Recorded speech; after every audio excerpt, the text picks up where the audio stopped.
ఏది నిజం? నమస్కారం, బాగున్నారా? నేను మీ డిఆర్కే. ఏది నిజం అనే కార్యక్రమం ద్వారా మీ ముందుకు వచ్చాను. ఈ దినము టాపిక్ మానవులు ఏమి తినాలి, ఏమి తినకూడదు. క్రైస్తవులకి ముక్కలేందే ముద్ద దిగది. ఫంక్షన్స్లో, ఫెస్టివల్స్లో, ప్రతి దగ్గర ఎక్కడ వెళ్ళినా అదే మనం వారంలో ఒక్కసారన్నా లేకపోతే 2-3 సార్లన్నా ఆదివారం అయితే తప్పకుండా నాన్ వెజ్ కోసం కోరుతూ ఉంటారు. అయితే మనం ఏమి తినొచ్చు, ఏమి తినకూడదు, ఈ కాలంలో కొంతమంది బీఫ్ని తినకూడదు అని కూడా చూస్తూ ఉంటాం. అంటే మన హిందూ సోదరులు బీఫ్ని తింటూ ఉంటే కూడా తినొద్దు అని చెప్తూ ఉంటారు. అసలు మనం ఏం తినాలి, ఏం తినకూడదు, బైబిల్ ఏం చెప్తుంది అని చూస్తే చూడండి, మార్కు సువార్త 7వ అధ్యాయంలో ఒక మాట రాయబడింది. 7:15 చూడండి. వెలుపల నుండి లోపలికి పోయి మనిషిని అపవిత్రునిగా చేయగలిగినది ఏదీ లేదు. అంటే మన బయట నుండి ఏం తిన్నా కూడా మనం అపవిత్రము కామని బైబిల్ సెలవిస్తుంది. అయితే ఒక దినము అపొస్తలుడైన పేతురుకి 12 గంటల సమయంలో ఆయన ప్రార్థిస్తుండగా ఒక దర్శనం వస్తుంది. ఆయన బాగా ఆకలితో ఉన్నప్పుడు ఆకాశం నుండి పెద్ద బోనలు అన్ని రకమైన జంతువులు, పక్షులు రావడం చూస్తాడు. అయితే దాన్ని చూసిన వెంటనే ఆయన ఏమంటాడంటే, అయ్యా నేను ఎప్పుడు అపవిత్రమైన దాన్ని తినలేదు అంటాడు.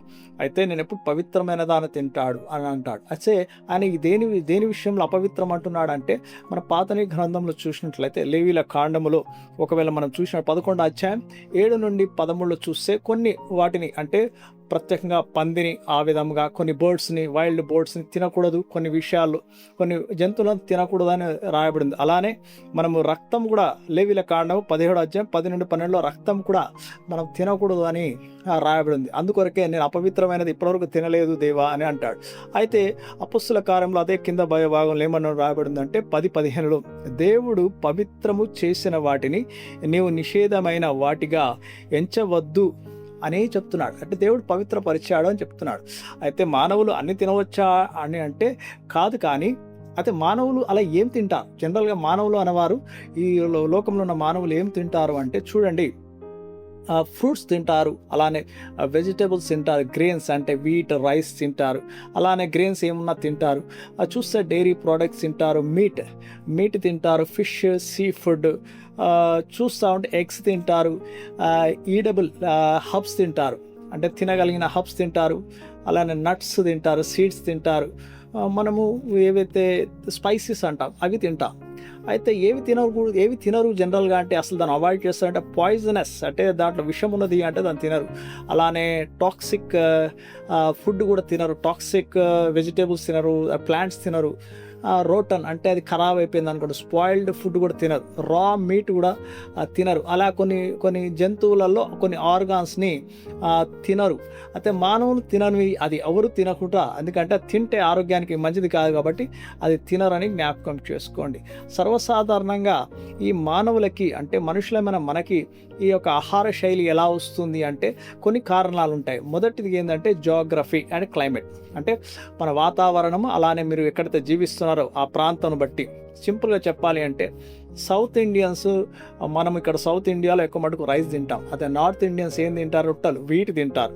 అలానే కోస్టల్ అంటే సముద్రం దగ్గర ఉన్నవారు సీ ఫుడ్ తింటారు. అదే మౌంటైన్ ఏరియాస్, సముద్రంకి దూరం ఉన్నవారు జనరల్గా క్యాటిల్ అంటే డైరీ ప్రోడక్ట్స్, మీట్, క్యాటిల్స్ తింటారు. అలా అక్కడ పరిస్థితి బట్టి వాళ్ళ ఒక ఆహార శైలి ఉంటుంది. ఇంకొక కారణం ఏముంటుందంటే కల్చర్ అండ్ ట్రెడిషన్స్లో కూడా నీ ఒక ఆహార శైలి ఉంటుంది. అంటే ఒకవేళ నీ ఫ్యామిలీలో ఏమైతే తింటూ వస్తున్నారో ఆ passing from your family and community అని జ్ఞాపకం చేసుకోండి. మూడవది రిలీజియన్, అంటే నువ్వే మతంనైతే నువ్వు పాటిస్తున్నావు. అలా చూడండి, హిందూ మతంలో చాలా మంది, కొన్ని కులాల వాళ్ళు నాన్ వెజ్ తినరు, వాళ్ళు నాన్ వెజ్ని దూరం పెడతారు, కొన్ని వాటిని తింటారు. అయితే హిందూ దాంట్లో పవిత్రమైన సెక్రెడ్ ఏమంటే కౌ అంటారు. ఈ కౌని వారు తినరు అని, మోస్ట్లీ వారు తినరు, బీఫ్ని వారు తినరు. అలానే చూస్తూ ఉంటే ముస్లిమ్స్లో పిగ్ని తినరు, వారు దాంట్లో తినకూడదు అని రాయబడింది. అలా చూస్తూ ఉంటే మతాలలో కొన్ని వాళ్ళు ఇది తినొచ్చు, ఇది తినకూడదు అని చెప్తుంటారు. అయితే మనకు ఒక విచిత్రమైన విషయం ఏమిటంటే, ఈ ప్రతిసారి మనం ఇండియాలో చూస్తాం, ఎప్పుడైతే మనం ఈ కౌ విషయంలో చాలా కాంట్రవర్సీగా ఇష్యూస్ అవుతూ ఉంటాయి. అయితే నేను బెంగాల్లో చూశాను, 14 ఏళ్ళ తర్వాత దాన్ని కౌని కోయొచ్చు అంట. దాన్ని తల్లిలాగా అంటారు, మళ్ళీ 14 ఏళ్ళ తర్వాత దాన్ని కోయగలుగుతారంటారు. ఇది కొంచెం మీరు కొంచెం వారి ఇక్కడ హిందువులో ఉన్నవారు దాన్ని కొంచెం వాళ్ళు చెల్కేసుకోవాలి. ఎందుకంటే దీని రాజకీయమా లేకపోతే నిజంగానే మీ మతంలో తినకూడదు అని ఉంటే దాన్ని మొత్తానికే బ్యాన్ చేయడం కూడా మంచిదే. ఎంతానికి చెప్పాలి అంటే గవర్నమెంట్ కూడా బీజేపీ గవర్నమెంట్ ఉంది కనుక దాన్ని మొత్తానికే బ్యాన్ చేస్తూ కూడా మంచిది. వ్యాపారం చేసే వాళ్ళు కూడా చాలామంది హిందువులు అన్నారని మనం వింటున్నాం. అయితే దాన్ని బ్యాన్ చేయడం కూడా మంచిది, చాలామంది సపోర్ట్ చేస్తున్నారు. దాన్ని బ్యాన్ చేస్తే అసలు దాన్ని మొత్తానికే ఇది ఎక్స్పోర్ట్ని కానీ కౌని చంపడం కానీ అది మొత్తానికే బ్యాన్ చేయండి ఇండియాలో. అది అందరికీ మంచిది, ఎందుకంటే అది తినడంలో ఏమి లేదు. దాన్ని బ్యాన్ చేయడం కూడా మంచిది అని నేను నా యొక్క అభిప్రాయాన్ని ప్రకటిస్తున్నాను. అలానే చూస్తూ ఉంటే జనరల్గా మనము ఈ యొక్క ఫుడ్ ఐటమ్స్ మనం ఎలా తింటామంటే నీకు ఏదైతే అవైలబుల్ ఉందో, ఒకవేళ నీకు బాగా ఆకలి అవుతుంది అనుకోండి, నీకు ఏమైతే అవైలబుల్ ఉందో ఒక రెస్టారెంట్కి వెళ్ళిన తర్వాత నువ్వు చూస్తావు, నీకు ఇష్టం ఉన్నది లేకపోతే నీకు ఏదైతే అవైలబుల్ ఉన్న ఫుడ్ని నువ్వు ఆర్డర్ చేసుకుని ప్రయత్నిస్తావు. ఇంకొకటి హెల్త్ అండ్ న్యూట్రిషన్, నీ ఆరోగ్యంకి ఏది మంచి ఫుడ్ అది మంచిదని చూస్తా. నీ ఎకనామికల్ స్టాండర్డ్ అంటే నీ డబ్బును బట్టి కూడా నువ్వు ఫుడ్ని ఎంచుకుంటావని జ్ఞాపకం చేసుకోండి. నీ పర్సనల్ టేస్ట్, కొంతమందికి ఒక టేస్ట్ ఇష్టం ఉంటుంది, కొంతమందికి ఇష్టం ఉంటుంది, పర్సనల్ టేస్ట్. అలానే ఎడ్యుకేషన్ అండ్ నాలెడ్జ్, వీటి బట్టి జనరల్గా ప్రతి మానవులు ఫుడ్ అనేది అంటే ఆహారం అనేది తీసుకుంటారు. అయితే చాలామంది ఏమంటారంటే ఒకవేళ మీరు నాన్ వెజ్ తినే వాళ్ళు ఉన్నారనుకోండి, నాన్ వెజ్ తినని వాళ్ళు ఉన్నారనుకోండి, నాన్ వెజ్ తినని వారు నాన్ వెజ్ తినే వాళ్ళ దగ్గరికి వచ్చి మీరు నాన్ వెజ్ ఎలా తింటున్నారు చీ అంటారు. అట్లా మాట్లాడకూడదు. You should respect individual taste. కొంతమంది కొన్ని తింటుంటారు, వాళ్ళ ఒక ఫ్యామిలీ బట్టి వాళ్ళ కల్చర్ బట్టి వాళ్ళు తింటూ ఉంటారు. ఇఫ్ యు సీ మనం వరల్డ్ వైడ్గా చూస్తూ ఉంటే అనేకమైన ప్రాంతాల్లో రకరకాలవి తింటూ ఉంటారు. చూస్తే మనం ఒకవేళ థాయిలాండ్ కానీ ఫిలిప్పీన్స్ చూస్తే వాళ్ళు ఇన్సెక్ట్స్ తింటారు. మనకు చెప్తే అది విడ్డూరంగా అనిపిస్తుంది. If you go to the other places అంటే వరల్డ్లో వేరే ప్లేసెస్కి వెళ్తూ ఉంటే రకరకాల కొత్త వస్తువులు వాళ్ళు తింటూ ఉంటారు, కొత్త కొత్తవి ఐటమ్స్ వాళ్ళు తింటూ ఉంటారు. It is all about geographical and climatic condition.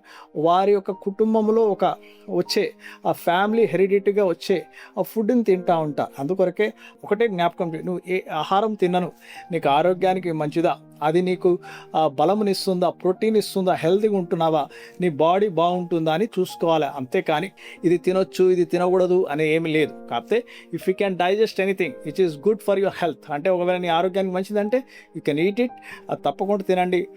క్రైస్తత్వంలో అయితే ఇది తినొచ్చు ఇది తినకూడదు అని ఏమి లేదు, అది జ్ఞాపకం చేసుకోండి. You can eat everything which is good for your health. God bless you all. Thank you. See you with one more video. ఏది నిజం?